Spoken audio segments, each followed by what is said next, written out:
Welcome to Ganesan media. இறைவனுடைய அருளால் நம்ம எல்லோரும் நல்லா இருப்போம். தொடர்ந்து ஆதரவு கொடுத்துக்கிட்டு இருக்கிற எல்லாருக்கும் மனசார நன்றியை தெரிவிச்சுக்கிறப்பா. இன்றைக்கி என்ன வீடியோ வாங்க பார்ப்போம். மறக்காமல் லைக் பண்ணுங்கள், ஷேர் பண்ணுங்கள், சப்ஸ்கிரைப் பண்ணுங்கள், உங்களுடைய கருத்தை பதிவு பண்ணுங்கள்.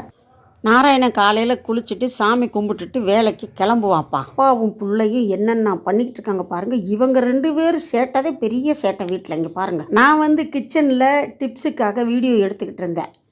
நம்மளுக்கு தெரிஞ்சதெல்லாம் பதிவு பண்ணலான்ட்டு திரும்பி பார்த்தா இவங்க 2 பேரும் இங்கே பாருங்களேன். நான் வீடியோ எடுக்கிறது தெரியாது, தெரிஞ்ச உடனே வெக்கத்தை பார்க்கணுமே.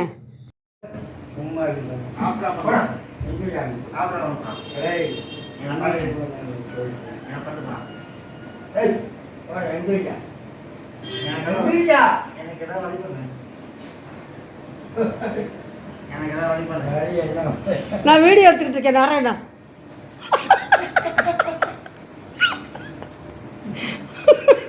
என்ன பண்ணிட்டு இருந்தேன்? இப்போ ஆசீர்வாதம் வாங்குறேன்னு காலை வாரி விடுறேன்.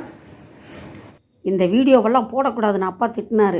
இருந்தாலும் வீட்டில் சின்ன சின்ன சேட்டைகள் கூட நல்லா இருக்கு இல்லையா, அதனால் அந்த பதிவு பண்ணேன்.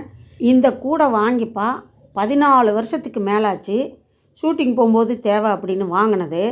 அப்போ நல்லா கொஞ்சம் டார்க்கு சந்தன கலராக இருந்துச்சு. இப்போ கொஞ்சம் வெளுத்து போச்சு.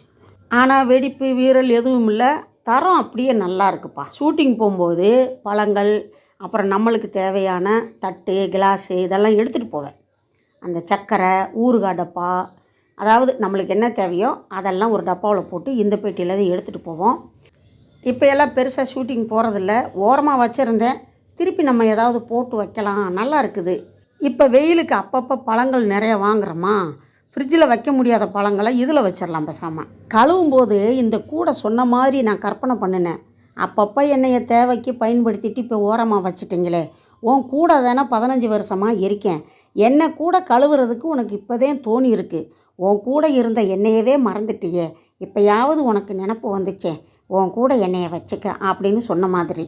மொக்கையாக இருக்கா? இப்போ காக்காவை பாருங்க, என்னடா கத்திக்கிட்டே இருக்குன்னு பார்த்தா சாப்பாடு, அதாவது இந்த சேமியா செஞ்சேன், அது வச்சேன். அது கொட்டாங்குச்சியில் போட்டு வச்சேன். அதுக்கு எடுக்கிறதுக்கு வாட்டமாக இருக்கட்டும் அப்படின்னு. தண்ணி இல்லாமல் இருந்திருக்கு, குறைஞ்சிருச்சு. இந்த ஜன்னலில் ஒரு அட்டையை வச்சு மறைச்சிருக்கேல்ல, அதனால் தண்ணி கம்மியானது தெரியலை. கத்திக்கிட்டே இருக்குது. தண்ணி ஆறி கொடுப்பா. ஏன் வாயே சின்ன வாயாக இருக்குது, ஓ வாய் மாதிரி பெருசாக வாய் இருக்குது. விக்கிக்கிட்ட நான் எங்கே போய் தண்ணி கேட்பேன், கொஞ்சம் கூட பொறுப்பு இல்லாமல் இருக்குது அப்படிங்கிற மாதிரி நானே கற்பனை பண்ணிக்கிட்டேன். அப்புறம் தண்ணி வச்சேன்.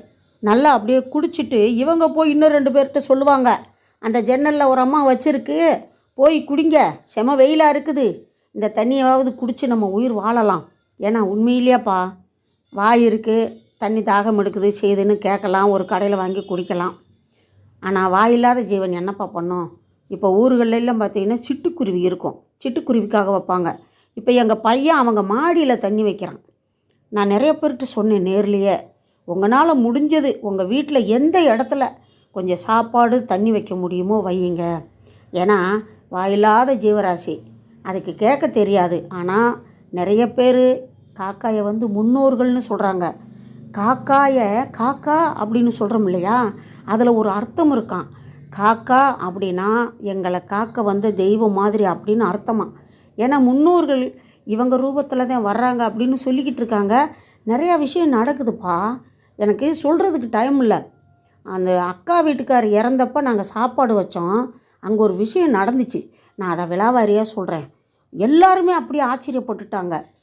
இப்போ நான் இவ்வளோ தைரியமாக சொல்கிறேன்ல, நான் பொய்யான பதிவு போட்டேன், எங்கள் அக்கா பொண்ணு கேட்காது, ஏன் சித்தி இப்படி பொய்யா போட்டேன்னு.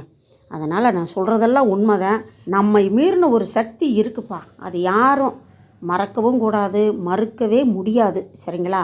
வீடியோ பிடிச்சிருக்குன்னு நினைக்கிறேன். முழுசாக வீடியோ பார்த்ததுக்கு ரொம்ப நன்றியை தெரிவிச்சுக்கிறப்பா. அடுத்த வீடியோவில் சந்திக்கலாம். அதுவரை பாய்ப்பா.